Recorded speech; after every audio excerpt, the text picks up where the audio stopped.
रस्कोल्निकोव भीड़भाड़ का आदी नहीं था और जैसा कि पहले बताया गया है, उसने हाल के समय में खास तौर पर लोगों से संपर्क से दूरी बना ली थी। लेकिन इस समय उसे अचानक उनके प्रति खिंचाव महसूस हुआ। उसके भीतर जैसे एक क्रांति हुई और सामाजिक प्रवृत्ति ने अपना अधिकार फिर से स्थापित कर लिया। हमारा नायक, जिसने पूरे 1 महीने अकेलेपन में बीमार ख्यालों के साथ बिताया था, अपनी इस अलग थलग स्थिति से पूरी तरह थक चुका था और थोड़ी देर के लिए ही सही इंसानी संगति का आनंद लेना चाहता था। इसलिए हालांकि यह शराब खाना बेहद गंदा था, उसे वहां बैठने में एक प्रकार की राहत महसूस हुई। वहां का मालिक दूसरी जगह बैठा था, लेकिन समय समय पर सार्वजनिक क्षेत्र में दिखाई देता था।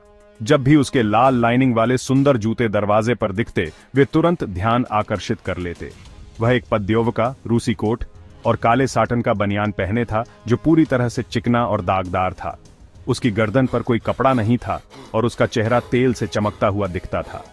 काउंटर पर 14 साल का एक लड़का बैठा था और उससे छोटा एक और लड़का ग्राहकों को सेवा दे रहा था। खिड़की में रखे खाने के सामान में खीरे के टुकड़े, काले बिस्किट और मछली के छोटे टुकड़े शामिल थे। पूरे वातावरण में एक सड़ी गली गंध फैली हुई थी। गर्मी असहनीय थी और शराब की भाप से हवा इतनी भारी थी कि वहां 5 मिनट बिताना किसी को भी नशे में डुबो सकता था। कभी कभी हमें कुछ अजनबी मिलते हैं जो पहली नजर में ही दिलचस्प लगते हैं, बिना एक शब्द भी कहे। रस्कोल्निकोव पर यही प्रभाव एक व्यक्ति ने डाला जो एक सेवानिवृत्त अधिकारी जैसा दिख रहा था। बाद में जब युवक ने इस पहले प्रभाव को याद किया तो उसने इसे एक पूर्वाभास माना। उसने अधिकारी से अपनी नजरें नहीं हटाईं, शायद इसलिए कि वह भी उसे देखकर ऐसा ही करना चाहता था। वह व्यक्ति जो 50 साल के ऊपर था, औसत कद का था और उसका चेहरा स्वस्थ दिख रहा था। उसका सिर पूरी तरह गंजा था, जिसमें केवल कुछ सफेद बाल बचे थे। उसकी पीली या हरे रंग की झलक देती हुई सूजी हुई गाल उसकी अत्यधिक शराब पीने की आदत को उजागर कर रही थीं। उसकी ढलकी हुई पलकों के नीचे थोड़ी लाल लेकिन जीवंत आंखें चमक रही थीं। उसके चेहरे का सबसे प्रभावशाली हिस्सा उसकी बुद्धिमत्ता और उत्साह की अभिव्यक्ति थी, जो पागलपन की झलक के साथ बारी बारी से उभरती थी। उसने एक पुराना फटा हुआ कोट पहना था, लेकिन सफाई के प्रति स्वाभाविक झुकाव के कारण उसके कोट का एकमात्र बचा हुआ बटन ठीक से बंद था। उसकी गंदी और फटी हुई शर्ट का सामने का हिस्सा कोट के अंदर झांकता था। मार्मेलाडोव, क्या मैं आपसे बात करने का साहस कर सकता हूं महोदय? मेरे अनुभवी नजरें आपकी सादगीपूर्ण पोशाक के बावजूद आपको एक शिक्षित व्यक्ति के रूप में पहचान सकती है। मैं खुद शिक्षा को हमेशा बहुत महत्व देता हूं। मैं चिन्ह का हिस्सा हूं। मेरा नाम मार्मेलाडोव है। क्या मैं पूछ सकता हूं कि क्या आप सेवा में हैं? रास्कोल्निकोव, नहीं, मैं पढ़ाई कर रहा हूं। मार्मेलाडोव, तो आप छात्र हैं या कभी रहे हैं? मुझे पता था, मेरी समझ कभी गलत नहीं होती।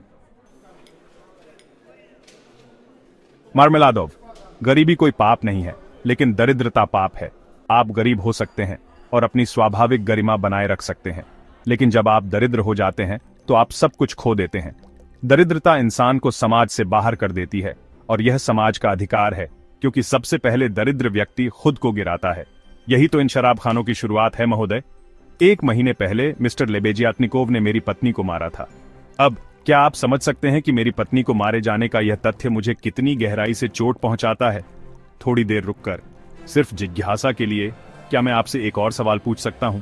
क्या आपने कभी नेवा नदी पर किसी घास के बार्ज में रात बिताई है? रास्कोल्निकोव, नहीं, मैंने ऐसा कभी नहीं किया। क्यों?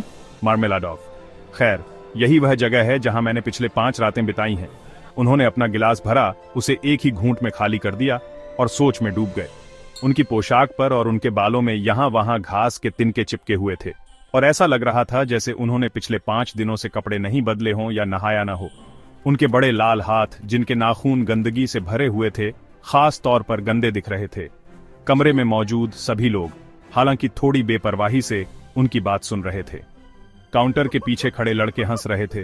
शराब खाने का मालिक बेसमेंट में आया था, जाहिर तौर पर सिर्फ इस अजीब आदमी की बातें सुनने के लिए। वह थोड़ी दूरी पर एक कुर्सी पर बैठा था और एक अभिमानी अंदाज में जम्हाई ले रहा था। यह स्पष्ट था कि मार्मेलाडोव वहां एक परिचित व्यक्ति थे।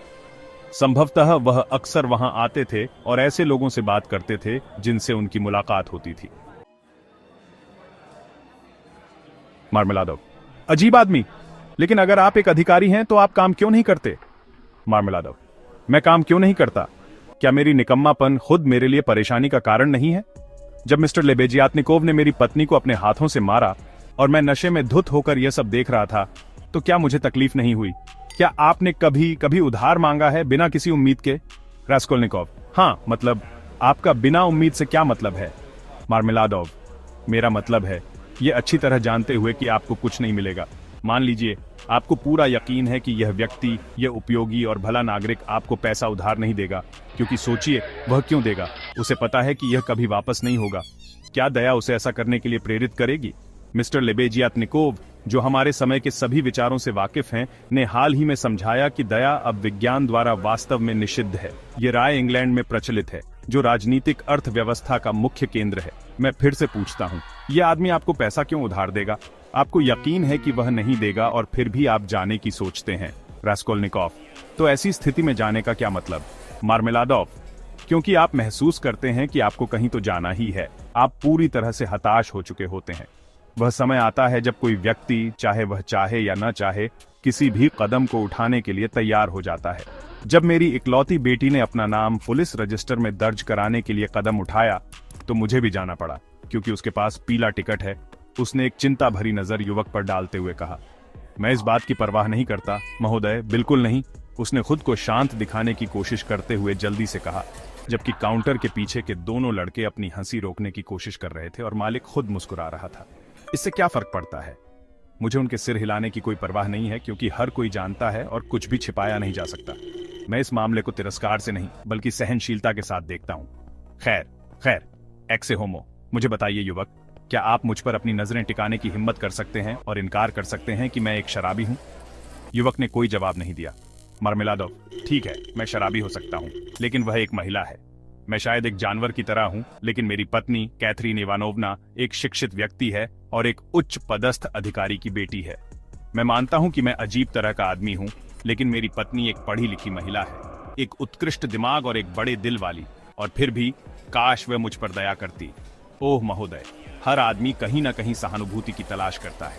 कैथरीन इवानोवना अपनी महान आत्मा के बावजूद मेरे प्रति अन्याय करती है, और हालांकि मुझे अच्छी तरह पता है कि जब वह मुझे बालों से पकड़ती है तो यह केवल मेरे लिए उसकी चिंता के कारण है।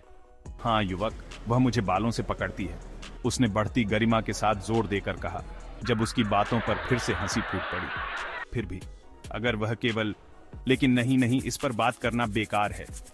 मैंने कभी अपनी इच्छा पूरी नहीं की। उसने मुझ पर कभी भी दया नहीं दिखाई, लेकिन यह सब मेरे स्वभाव के कारण है। मैं सच में एक जानवर हूँ। मुझे आपकी बात पर यकीन है, घर के मालिक ने जम्हाई लेते हुए कहा।